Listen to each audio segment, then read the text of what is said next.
The big question, is it the end of the road for N Srinivasan? Is it all over for the BCCI boss or the former BCCI boss? That's the question that I posed first to retired Justice Mukul Mudgal, who led the probe into this entire spot fixing and betting case. Listen in to what Mr. Mudgal had to say. I started by asking him, would I be right, sir, in saying at the heart of your report and today's judgment is the concept of conflict of interest, and that really lies at the root of what the court said today and potential corruption in the sports administration? Yeah, I'm sure it is. That's what the judgment says. And also, it is a significant advancement in public law. That is, accountability of all public bodies, including sports bodies. Conflict of interest affects all aspects of your life. And therefore, I'm sure that this judgment, the principle laid down this, will have far-reaching consequences and ramifications. The fact though, sir, is that conflict of interest is not just N Srinivasan. Former IPL chief Lalit Modi, he was chief commissioner of the IPL and had allegedly stakes in various teams. Cricketers like Sunil Gavaskar, no less than him, have been accused of having BCCI contracts as commentators. Do you believe that all of it should be looked into, the entire gamut of conflict of interest, or only Mr. Srinivasan? Well, after a detailed reading of the judgment, the principles of conflict of interest may emerge, which I haven't been able to do because I'm in Jaipur just now. Now, I only believe that this will affect all facets of conflict of interest if they are found to be correct. Justice Mudgal, after the Supreme Court decision today, the basic point, N Srinivasan in trouble. What about Chennai Super Kings and Rajasthan Royals? Should they be suspended from the IPL because their owners have been found to be involved in betting?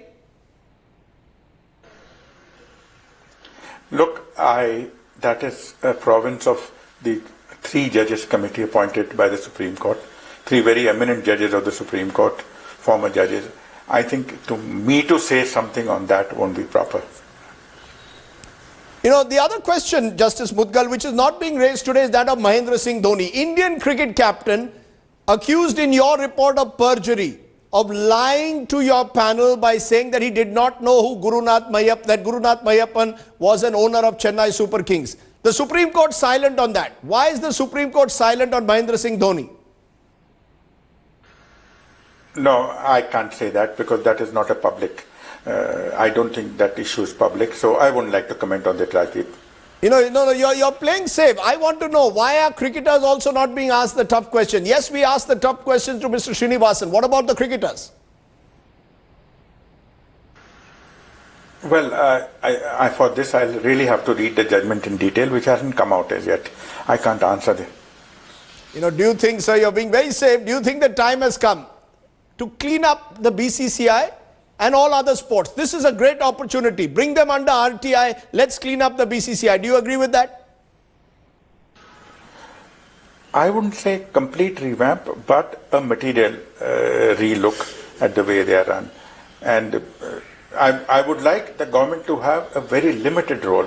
A government role can be equally dangerous, but there should be some kind of overlooking of activities of public bodies. Please remember, any team which represents India, including BCCI, they fly the Indian flag, and therefore the accountability becomes more. You may notice one thing, Rajdeep, that India, apart from West Indies, which is not a country, is the only country which doesn't wear the country's logo. They wear on their shirts, they wear the logo of BCCI and not India.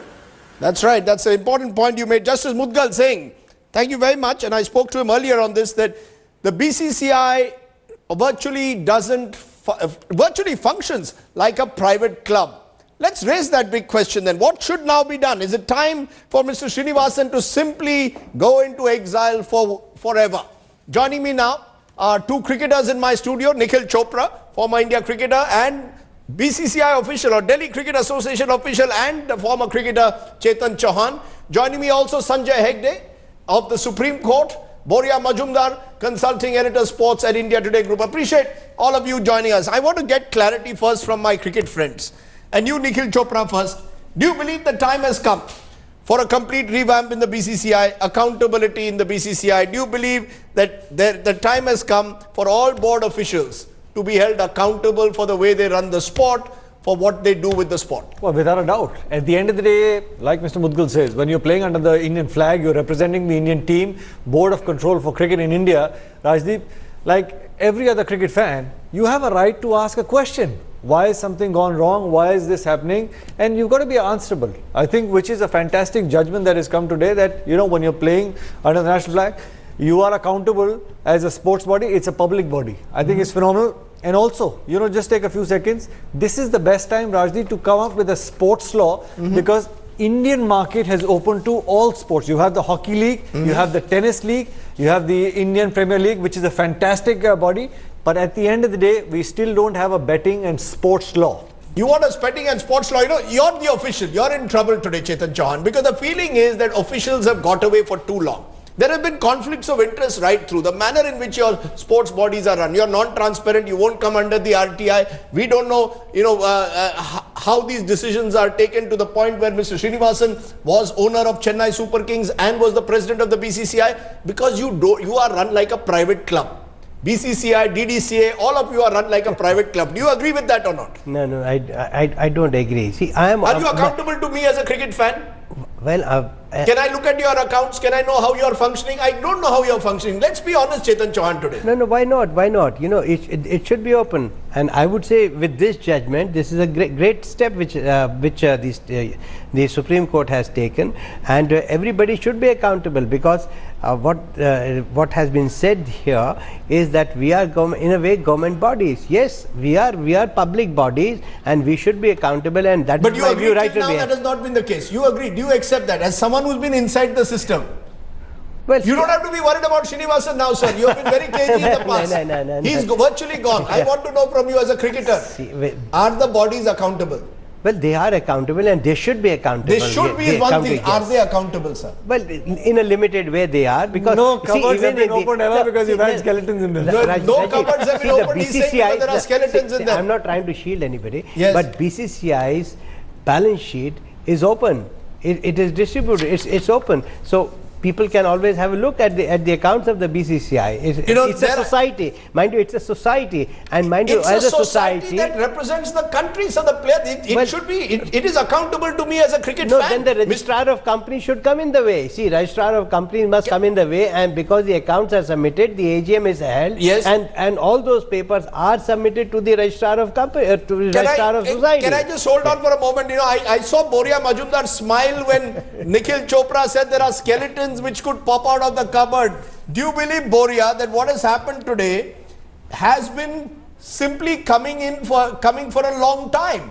And really, Mr. Srinivasan epitomized this whole notion of conflict of interest that is at the crux of today's judgment.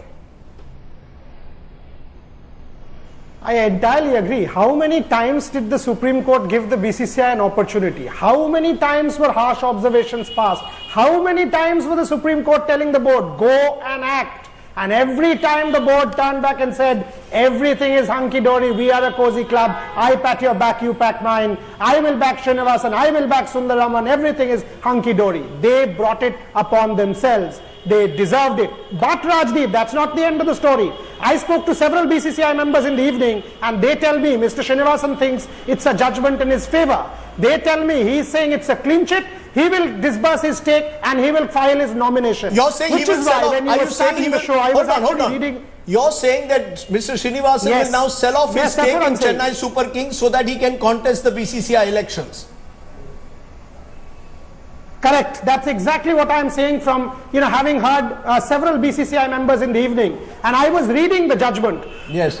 Excuse me. There's one paragraph in the judgment, page number 136, yes, which says, we make it clear that the disqualification for contesting elections applicable to those who are holding any commercial interest, events shall hold good and continue till such time the person concerned holds such commercial interest, or till the committee, as in the three-judge committee, considers and awards suitable punishment to those liable for the same. Last three words, whichever is later. So, till the committee submits its report, even if Mr. Srinivasan sells his stake, he cannot contest. whichever is later. Right. So this whole idea that this verdict can be interpreted by him in his own way is also not going to hold good. I think the writing is on the wall. If you don't reform yourself, the Supreme Court will do that. Fans' faith will have to be restored.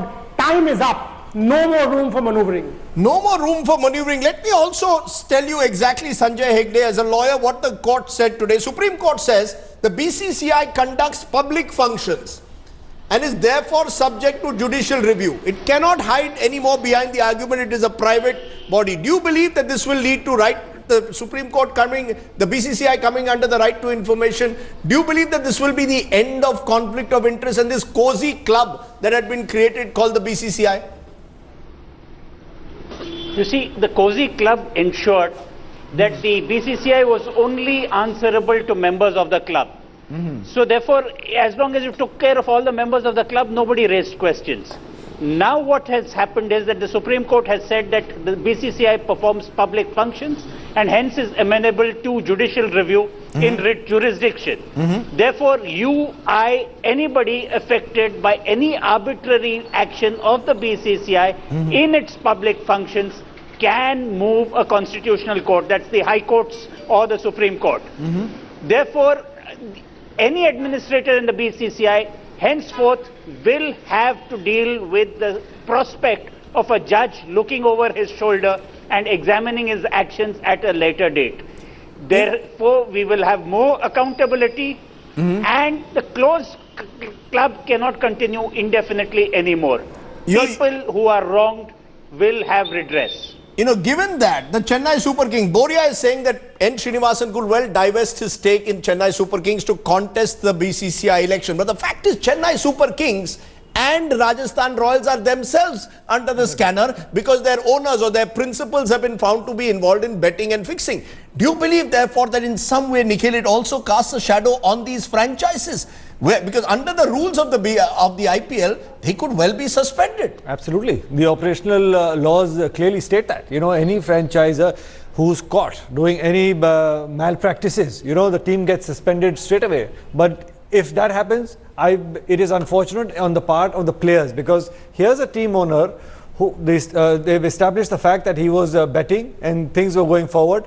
What wrong have those 50 odd players from the two sides done that their team gets suspended? I hope that's not the case, and I hope that at least somebody else comes and buys them even if they get suspended. You know, the fact is, here is Nikhil talking about the players in the franchises, but let me tell you about some of your colleagues, including someone, Sunil Gavaskar, one of the greatest cricketers. At the end of the day, conflict of interest, because he's a signed commentator with the BCCI and then was made an interim board chairman. Krishnamachari Shrikant, another good friend of yours and mine, brand ambassador for Chennai Super Kings while heading the selection committee of the BCCI. Mahendra Singh Dhoni, vice president of India Cements and captain of the Chennai Super Kings and the India cricket team.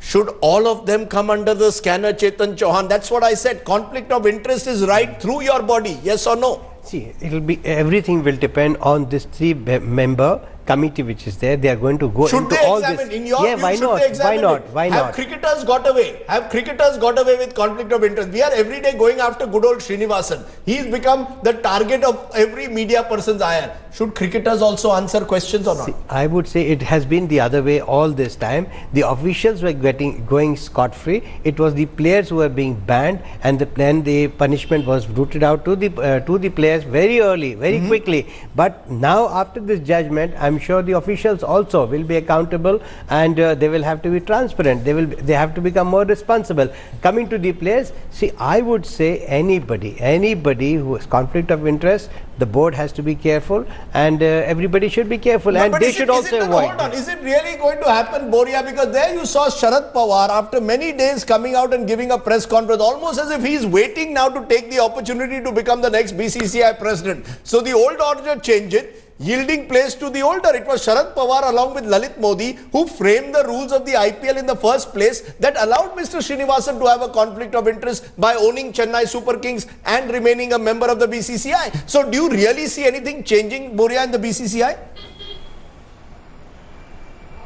Not if the BCCI is asked to do so. If the Supreme Court, sort of forces its way, if these three-member judges, these three judges rather, all of them with impeccable credibility force their way, yes. because finally it's a top-down action from the court, action that the BCCI will have to agree to. The recommendations are binding, Rajdeep. The 3-member committee's recommendations are binding. They are not recommendations. Right. As long as they are binding. Remember, last month the BCCI was constantly saying, no external probe agency. We are the ones who will probe ourselves. And once again give a clean chit like they have done in the 2013 Bombay High Court 2-member probe committee. I am hopeful because I see the Supreme Court taking it upon themselves to clean our cricket, to ensure fans' faith is restored. Cricket as an edifice, as an institution is cleansed. But if you leave it to the BCCI, God help Indian cricket. Sanjay Hegde, therefore, are you saying that the Supreme Court today is now going to decide how cricket bodies function? There will be those who will question that. Have we reached the stage where the Supreme Court will now start monitoring the way the BCCI functions? Is that the way ahead? No, this is not a continuing mandamus, as it were, or that the Supreme Court will forever sit on the head of the BCCI. The Supreme Court had to do a job which the BCCI refused to do. The BCCI was told to put its house in order. It has not done that. So what the Supreme Court has done is basically send in 3 neutral people, people who know the law, people who will look at everything systematically, suggest systems, suggest constitutions, and frame rules under which the game and the administration can go on.